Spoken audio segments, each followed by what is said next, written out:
Oh, yeah. Yeah, shake your head, Rod Marsh. You couldn't believe it, could you? This is February 1981, and Trevor Chappell about to be ordered by his big brother, Greg, to bowl... No, don't do it! Underarm. Whoa, look at that. Underarm.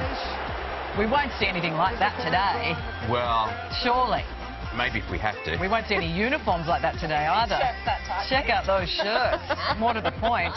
How about that? You know, everyone thinks the players are ripped and fit these days, but they were pretty solid back then in 1981. And they were smoking and drinking and doing all that sort of stuff too. You know, that match was a simmering match. There'd been all sorts of other things, like when Greg Chappell was caught but didn't walk and the umpire gave him not out and he stayed on and batted on. There was all sorts of little simmering undercurrents before this all happened.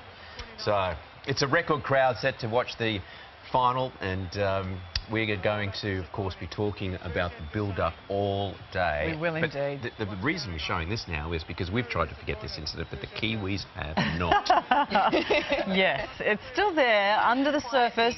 Oh, that's more like it. That's more like it. Yeah, we'll cross to Neil Breen, who is, of course, at the MCG. Shirt's tight enough there, Natalia? No. The lycra's quite good these days, isn't it? Anyway, we'll get some more details on the cricket. And it's going to be a wonderful day of viewing, too. World records, I think, of viewers are expected with this game. So, things are bigger and better than ever. And you know who's going to be right in the thick of it? Neil Breen. Breeny, mate, the build-up to this has been quite something. It must be a nice feeling to be there today.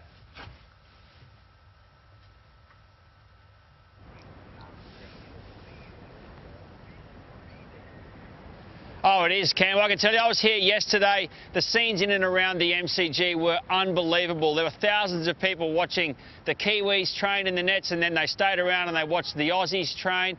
Driving through the streets of Melbourne last night, and I did a big walk along the front past the river, and the restaurants were full and the bars were full, and people were totally pumped about today. I reckon there'll be a massive Kiwi crowd here. The MCG's capacity today is 95,000.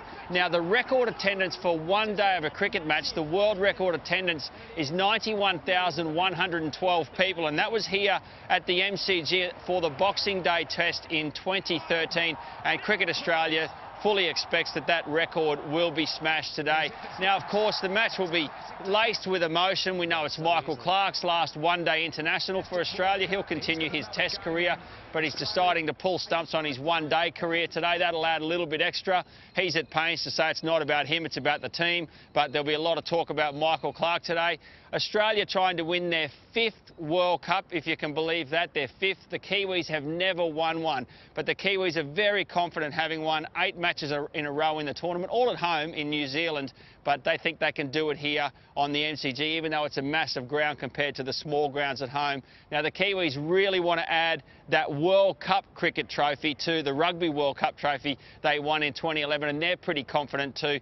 The key for Australia is really our bowling lineup. If Mitch Starc and Mitch Johnson can stop their tear-away captain, Brendan McCullum, who likes to go in there and blaze away, and we get a few wickets early, that would put them under unbelievable pressure. And then for Australia, of course, we need our top order to fire, keep their wickets intact so that our middle order, who are famed for attacking, Glenn Maxwell and James Faulkner, can really put on a massive total. But it'll be huge here at the MCG today. It will be a world record. I don't think there's any doubt about that. And the old Trans-Tasman rivalry will be on show in full. And what a magnificent final to a great tournament, Cam and Deb.